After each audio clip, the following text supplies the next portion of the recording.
Hello guys, कैसे हैं आप सब। आई होप आप बढ़िया होंगे और अपनी तैयारी को कंटिन्यू कर रहे होंगे। तो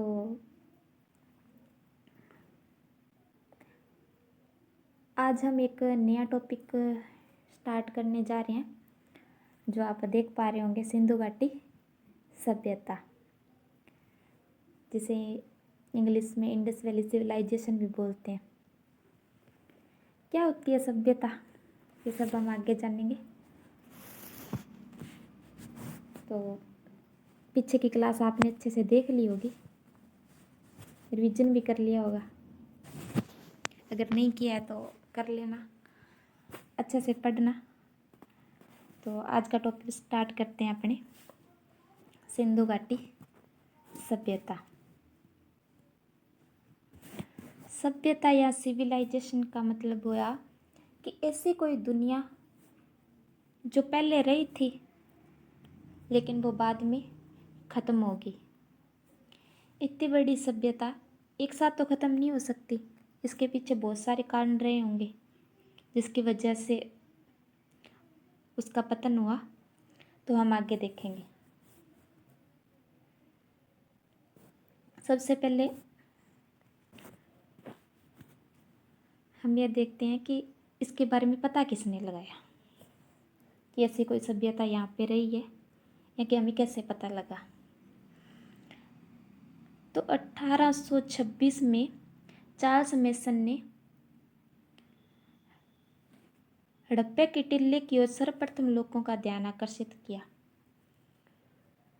कैसे किया कि वो वहाँ से जा रहे थे और उन्हें एक टिब्बा दिखाई दिया, जिससे उन्होंने एक अनुमान लगाया कि यहाँ पे शायद कोई सभ्यता वगैरह है।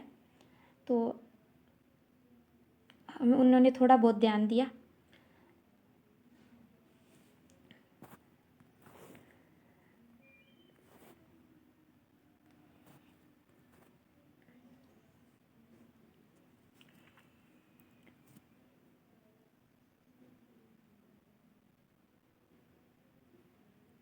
अठारह सौ छप्पन में बर्टन बंधु दो भाई थे, जिसमें एक का नाम है विलियम बर्टन और दूसरे का नाम है जॉन बर्टन। तो ये लाहौर से कराची के मध्य रेलवे लाइन बिछा रहे थे। अपने जो ये इंडिया का इधर वाला साइड रह गया, इसमें रेलवे लाइन बिछा रहे थे। तो इसमें इन्होंने हड़प्पा सभ्यता की ईंटों का प्रयोग किया, लेकिन उन्होंने इतना ध्यान नहीं दिया उनकी तरफ, क्योंकि उन्हें ईंटों की ज़रूरत थी। तो उन्होंने रेलवे लाइन में उन ईंटों का यूज कर लिया।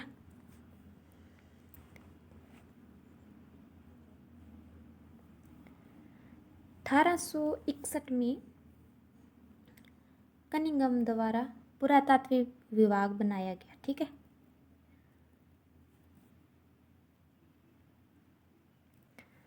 तो इसके बाद में वहाँ पे खुदाई का काम स्टार्ट हुआ।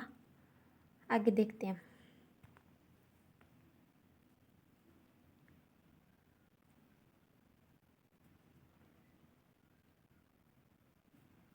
ये देखो, 1856 में लाहौर रेलवे लाइन बिछाने के दौरान जॉन बर्टन व विलियम बर्टन ने हड़प्पा के टीले से प्राप्त ईंटों का प्रयोग है जो रोड़ों के रूप में किया। ठीक है,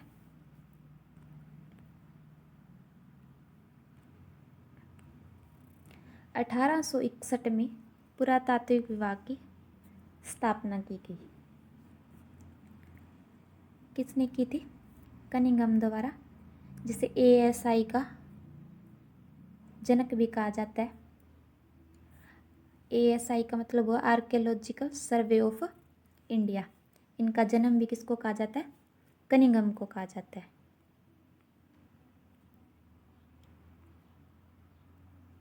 उन्नीस 1921 में पुरातात्विक विभाग के तत्कालीन महानिदेशक जॉन मार्शल के निर्देशन में राय बहादुर दयाराम साहनी ने सिंधु सभ्यता के पहले स्थान हड़प्पा की खोज की। ठीक है, आगे 1922 में राखलदास बनर्जी ने मोहनजोदड़ो की खोज की।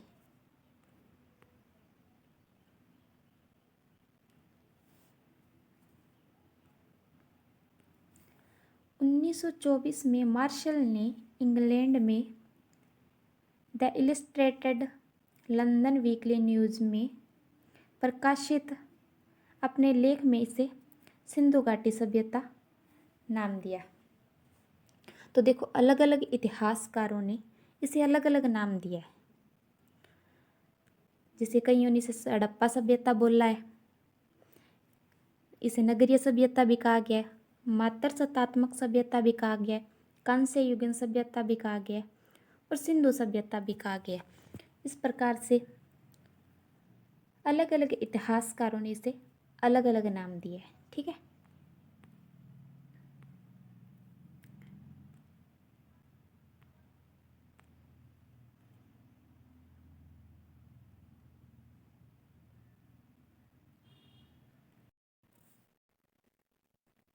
सिंधु घाटी सभ्यता के नामकरण। आद्य ऐतिहासिक काल कांस्य युगीन सभ्यता, जॉन मार्शल ने कहा है सिंधु घाटी सभ्यता। हड़प्पा सभ्यता किसने? पहला स्तंभ हड़प्पा खोजा गया, इसलिए इसे हड़प्पा सभ्यता कहा गया।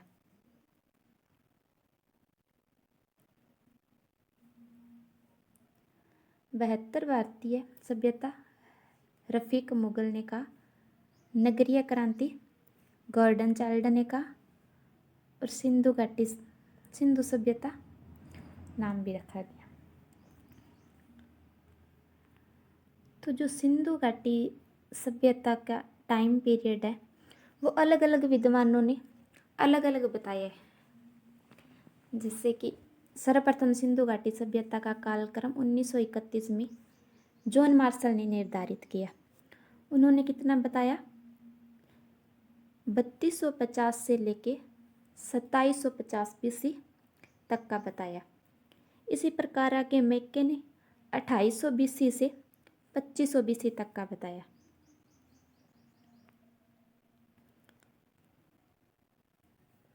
माधव स्वरूपवत ने 3500 से 27 BC तक का बताया। व्हीलर पिकेट ने 2500 से 1500 BC तक का बताया। सीजी गेड ने 2350 से 1700 BC का बताया। और डेल्स ने 2900 से 1900 BC का बताया। देखो, जितने भी इतिहासकार हुए उन्होंने अपने अकॉर्डिंग उसका टाइम पीरियड बताया। हमसे एग्जाम में ये एग्जैक्ट नहीं पूछा जाएगा कि सिंधु घाटी सभ्यता का समय क्या रहा।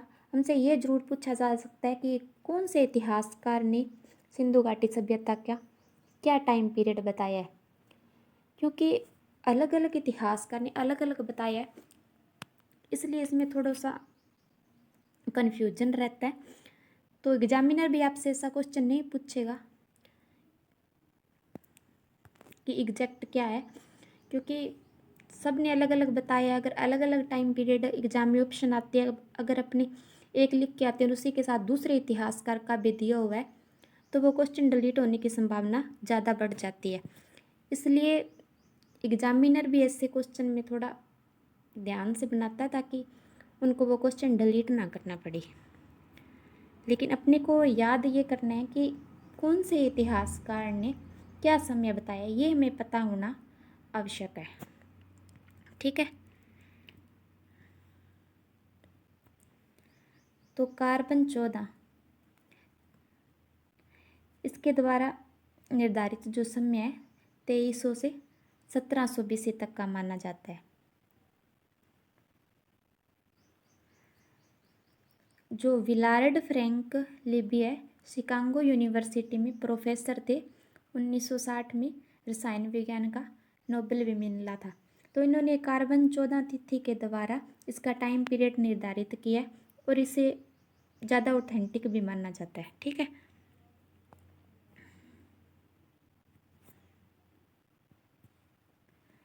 सिंधु घाटी सभ्यता का विस्तार कहाँ तक था ये हम देखेंगे।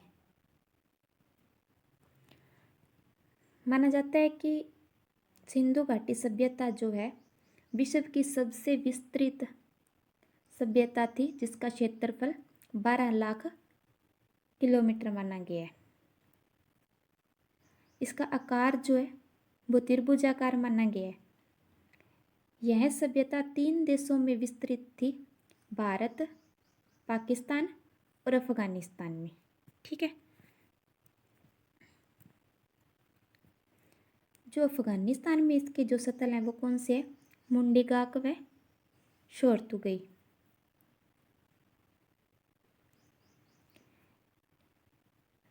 इनको सिंधु सभ्यता के व्यापारिक उपनिवेश भी माने जाते हैं। दिशात्मक, यदि अपने दिशा के अनुसार इनका विस्तार देखें तो उत्तर में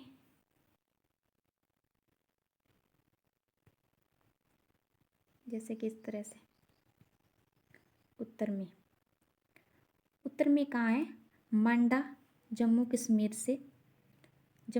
में चिनाब नदी से लेके माना जाता है इसका। और इसकी जो खोज है वो किसने की थी? जेपी जोशी द्वारा की गई थी। ठीक है।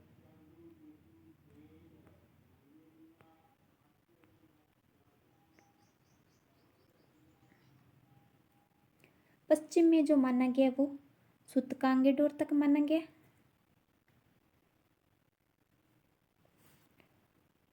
और पूर्व में आलमगीर, मेरठ, उत्तर प्रदेश तक माना गया।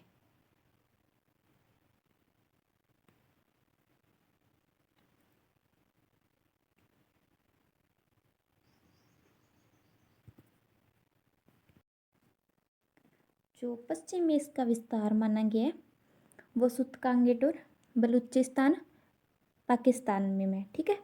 तो कौन सी नदी के किनारे तक? दाशक नदी मानी गई है। ठीक है। जो पूर्व में इसका विस्तार है वो कहाँ तक है? मेरठ, उत्तर प्रदेश से लेके मेरठ, उत्तर प्रदेश में। और खोज किसने की थी? यज्ञदत्त शर्मा द्वारा की गई थी। और कौन सी नदी तक? हिंडन नदी तक।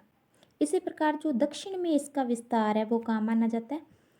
देमाबाद, महाराष्ट्र से लेकर देमाबाद, महाराष्ट्र में परवरा नदी तक माना जाता है। ठीक है।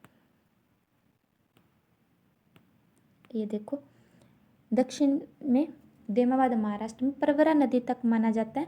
और इसकी खोज है वो किसने की है? वो पारडीकर द्वारा की गई है। ठीक है। जो सिंधु घाटी सभ्यता के सर्वाधिक स्थल जो खोजे गए हैं वो कहाँ पे थे? गुजरात में।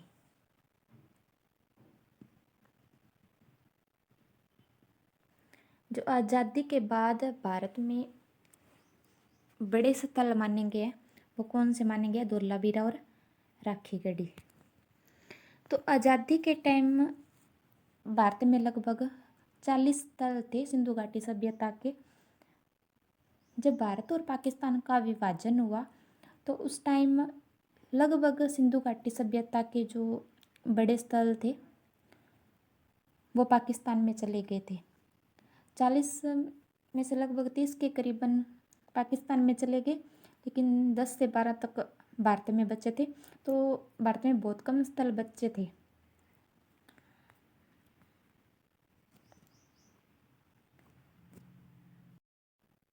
पीछे मैंने आपको बताया था कि जो सिंधु घाटी सभ्यता है उसका विस्तार बलूचिस्तान, पाकिस्तान, सिंध और पंजाब में था। ठीक है। इसके प्रमुख जो क्षेत्र थे वो यहाँ थे।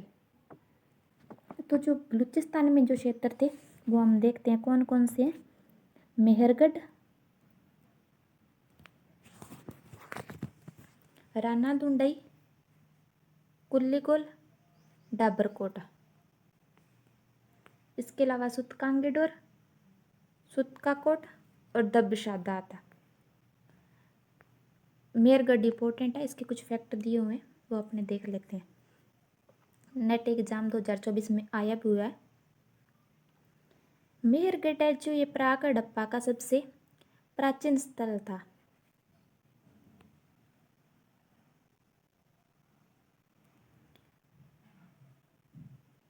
हड़प्पा सभ्यता की सबसे प्राचीन स्त्री की मरण मूर्ति कहाँ से मिली है? हमें मेहरगढ़ से मिली है। कब्र में एक सिर रहित स्त्री मिली है और एक तांबे का दर्पण मिला है। ठीक है। अगला जो स्थल है वो है कोट दीजी। कोट दीजी कहाँ है? खैरपुर सिंध पाकिस्तान में है। इसकी खोज 1935 में जीएस दुर्या द्वारा की गई और इसका जो उत्खनन है वो 1955 में फजल अहमद द्वारा किया गया। कोट दीजी से हमें क्या साक्ष्य मिला है? सामुदायिक अग्निकुंड, यानी कि एक बड़ा अग्निकुंड मिला जिसमें लोग काफ़ी समूह में बैठकर अग्नि वगैरह जलाते थे। सींग वाले देवता मिले, बाणागर जो बाण के आगे का हिस्सा होता है वो मिला है, और क्या मिला है? कांसे की चूड़ियाँ मिली है। तो अगला जो हमारा क्षेत्र है वो कौन सा है? सिंध। सिंध में कौन कौन से क्षेत्र हैं सिंधु घाटी सभ्यता के, वो अपने देखते हैं। पहला है मोहनजोदड़ो, दूसरा है कोट दीजी, तीसरा है चहुंदड़ो,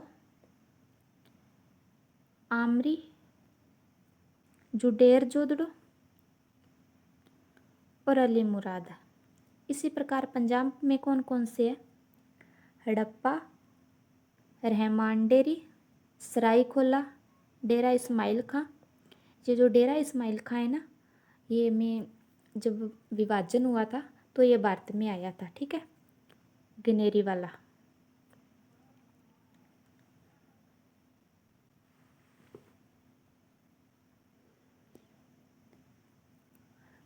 आगे का जो हमारा टॉपिक होगा, हमें जितने भी हमने स्थल देखे हैं इनका हम विस्तार देखेंगे और यहाँ से क्या क्या मिला है वो हम आगे की क्लास में डिस्कस करेंगे। तब तक आप ये क्लास अच्छे से देख लेना और इसके नोट्स भी बना लेना।